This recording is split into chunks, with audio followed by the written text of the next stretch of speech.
All right, here we are back for day 13. I can't believe it has been 13 episodes of this, but here we are. So for those of you who are curious, this demo series will come to an end probably in about 4 or 5 more episodes, maybe not even that. And then I will start a new renovation series once I basically have all this water damage repaired. So that's where I'm headed after this, but for now, let's get back to repairing this water damage. So last video, I basically epoxied the back of this trailer to a piece of 1/4-inch plywood. So I'm taking everything off, and I feel like this epoxy actually stuck pretty good, so I don't really have anything negative to say about it. So after I took everything off, I'm just going to get a piece of wood to stick under there and trim off the top of this. I actually centered this really well, so this is the only side that I need to cut. So this is just me setting. And I gotta put my safety glasses on. I bought myself a new pair of these off Amazon because I keep losing them and I really like them. And I put my hair up, and then I'm just gonna start cutting. I just freehand this. I set my depth to a little bit over 1/4 of an inch, and then I just go at it. So nothing really special about freehanding this. And I feel like it's really satisfying now to freehand things because when I first started doing this, I wasn't very good, and now I can make a pretty good line. So right here, I'm just using a hole saw to cut out the hole where the black tank flush was. And then I'm using a 7/8 bit to just drill a hole where all of these lights were. And I don't know why I find this really satisfying, but I did. So I'm going to show you up close what it looked like drilling this hole. And I was kind of disappointed when I realized my drill was in the way. But you can see how clean and perfect that hole is, and it just made me happy. So next I'm just using a wire brush to get some of this crud and corrosion off. And then I'm using my multi-tool with a scraper attachment to get all of this extra glue off of the studs right here.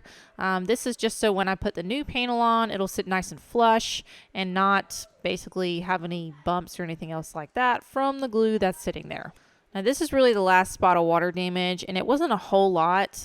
There's some delamination that was on the side of this trailer, so I'm going to fix it while I already have the back off.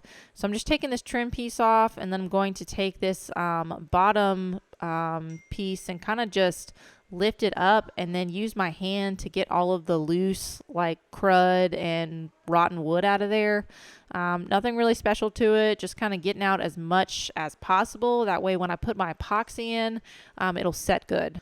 So right there, I'm just using a syringe with a little, it's actually like a tip for the pumps that I had extra that fit. And I'm just sucking it into the syringe and squirting it as far in as I can get.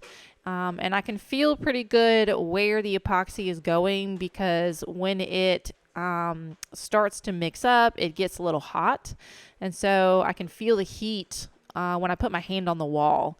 So if you're curious on where it's going or is it going in far enough, that's kind of just how I judge by the heat that the epoxy gives off. Now, because I didn't really have a good spot to clamp to, basically what I did is I got some wood and I drilled it into the side that already is going to have a hole anyway. So that was really the best way I can think of. And then I kind of just propped some things and put some tension on it just to kind of, I don't know, give it a little more tension towards the back part right there. And then I screwed it in. Ideally, you'd want to clamp this, but there wasn't a really good way to clamp it. So this is just the way that I did it. All right, now it's time to put the back on. And this is where some mistakes were made. Yeah. So once I flipped it and had it on the right orientation, I kind of just scooched it over there and tried my best to get it up there. I tried a couple different things. So this was try number 1. Let me just lift it up. Okay. All right. Yep. And then I figured out real quick, this is too heavy. It's not going to work. There's no way for me to screw it in. So we're going to try attempt number 2. Okay. Let me get a jack, and then I'll jack it up on one side and hold it on this side. And then once I can hold it with one hand, I'll screw it in with the other hand. In theory, you think that would work, but it didn't, and I made myself a heather taco. So here I come out of the taco, and then here's attempt number 3. I was like, let me try it from the roof. Let me try to pull it all the way up, see if that works. And it did, until it didn't. And if you know how heavy this is, I'm holding it with my middle finger. And then I realized my middle finger hurts, so I put it down. But then I realized it was going to tip over. Okay, so this is try number 3. Okay, let me see how long it takes me to put it on. I thought I needed a little higher, but nope, that's too high. That's too high. Okay, and you think a normal person would have asked for help at this point, but I'm not a normal person and I can't do anything in a normal way. So I'm going to do it in the most difficult way and sit here and pant and try to figure it out. But here we go. I did. So combination with a little height, I was able to get it up in the right position and basically take that screw out and reposition it in the correct position. I ended up bringing it back up some more, but I did end up getting in the perfect position, which is right about there. So I kept that one screw that was on the top, and then I came down to the bottom and I made sure that the bottom was lined up with the sides. So what I'm doing right here is I'm making sure that the screw holes that are currently in there are lined up with the screw holes that were there before. All right, now I know that it's in the right spot after all of that. I am feeding the wiring through. So there's 5 lights up here, and you definitely want to feed those through before you even decide about putting this thing on permanently, because you'll never get it out through that little hole. So I'm going to feed them all the way through here, and then I will screw the top in. I screwed one in the middle and one on both sides, and that's pretty much all it needs. Right here, there's some screws that go down at the bottom, and I'm just putting those screws in. Again, getting it in the same track that it was in before. That way I know this is in the correct position for all of the trim to sit in the right place. Okay, now that that's in, it's time for the window, and there was still a little bit of like window gasket on here, so this is just me scraping the window gasket off. This is just a putty knife I'm using. I did have to sharpen my putty knife. If you just run it off any belt sander, just put it on for a second, then it'll sharpen it pretty good. I'm drilling a pilot hole right here, and then guess what's coming next? Every time I drill a pilot hole, y'all know what's gonna happen. And I thought it was cool to film this from a different angle, and I'm so glad that I did, because look how satisfying that is. Peep, hello. Okay, now it's time for a watermelon break, because I like watermelon. I found this way to cut it like this on TikTok, and it's like a watermelon stick, and I'll never cut it another way again. Okay, back to work.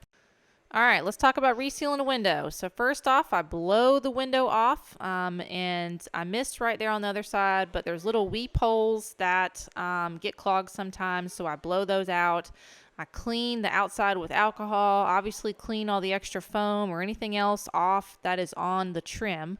Now this right here is a die-core foam core window kit, and I like this for fiberglass RVs only.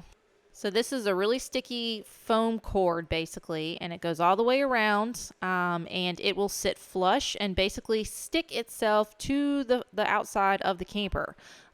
So this is only used for fiberglass campers, not for aluminum campers, because aluminum has the corrugated metal and it doesn't fill the gaps in.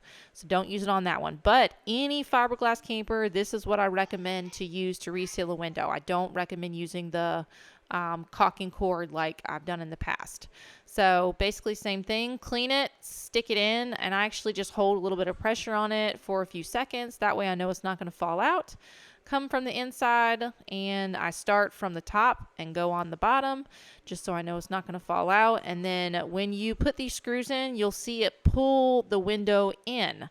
And that is what you want. You do not want to over tighten these because you can strip the screws and then that does you no good.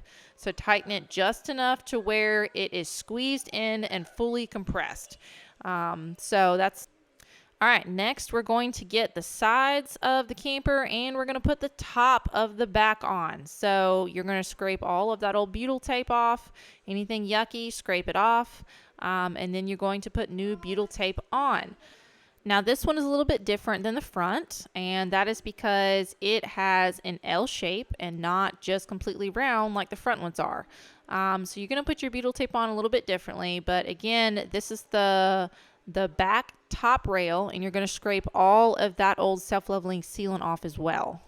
All right, so let's talk about the corner piece. So I basically put this butyl tape on at an angle, and then I use my fingers and kind of press it in towards that 90-degree angle that's right there. That way you get a little bit of butyl tape covering where the screw is, hey, my neighbor, and a little bit of butyl tape getting towards where that other side is that's going to seal the side where the slide in the front door is.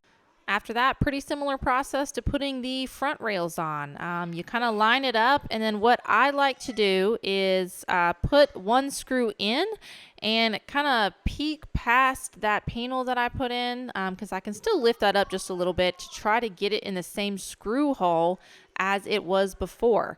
And that just makes me more reassured that everything is lined up, and then it's going to be lined up when I put the bottom trim on, and it's going to be lined up when I put the top trim on. So this is just me putting butyl tape on that back top piece right there. And this is also a 90-degree angle piece. So put the butyl tape on the same way. And I basically just lined it up as far against that trim piece that I just put in right below it, and started screwing it in from there and worked my way all the way across. Even though I haven't put that other left side trim piece in, it's still okay for me to put this piece in because I know it will fit because I butted it up against the other piece. Now, after I have this piece secured, I can go ahead and cut off the extra skin that's there, and just use a sharp razor blade is all I used, and then you'll see me fold this up. I'm actually going to save that, and this is going to go with the camper to whoever it goes to, and they can use that as an extra patch if they need to for the roof in case something happens. Now, while I'm waiting for that epoxy to dry, I'm going to go ahead and start on the lights. Now, again, I do have a full video on YouTube on how to do this, but I'm just going to kind of go through it real quick. These are LED lights, which I highly suggest because they're a whole lot brighter and you don't have to change the bulbs in them. But the problem is the wires on them are on the top corner and not in the center, and the holes on the camper are in the center. So what I'm doing is I'm drilling a hole in the center, and then I'm basically feeding the wires out and then back through that hole to make the wires go through the center of the hole. Now, I just use a regular drill bit right here. I don't drill it all the way through because you don't want to drill through the board. I kind of just drill it till it catches and then pull it back out so there's enough room to feed 2 wires through the back. So that was 5 lights and then 2 lights for the front. So this is just me hanging out on the corner of the camper right here, and I'll go ahead and start. So I had these wires pulled out. They had wire nuts before. I do not like using wire nuts. So what I do is I basically cut the ones that are already there. I strip new wires, and then I attach the new ones, and then I crimp them on. Now next you're going to get some silicone, and I fill the original hole with silicone, and then I put a ring all the way around to fill any of the gaps, and then I pretty much stick it on and then screw it in. Now I do know which is positive and which is negative because 9 times out of 10 the positive in a camper is going to be a black wire with a stripe on it. As you can see, I put a little extra silicone on top and over the side, and then just repeat the process for all of these lights. I then move on to the front lights, same process right here. I strip new wire and then put my positive with my red wire, my negatives to my black wire, and then I use crimp nuts for these. Highly suggest using those. Put some silicone in it, screw it on, and put the cap back on. And that's pretty much all there is to it. Do suggest using silicone. Works great. And then don't forget your bead a little bit around the side and the top. And my reasoning for that is if water ever does get through, you want the water to run down the bottom of it. You don't want it to get trapped in there. And here's just a little tidbit for getting silicone off. If you rub your finger on it enough, the silicone will actually just peel right off. If you have a small area like this, it works great. Wouldn't suggest it in a large area because you'd ruin your hands. So since I figured I was already doing lights, I thought I would just go ahead and do this bottom light right here too. So this is pretty much the same process. Cut, stripped, crimp them. And then I actually put silicone, I put butyl tape on the 2 screw parts that are right there, and then I put silicone around the edge. The butyl tape probably wasn't necessary, but it makes me feel a little better since there is 4 screws right there. Can't ever go wrong with butyl tape, just as a little added protection. And then I just put 4 screws in.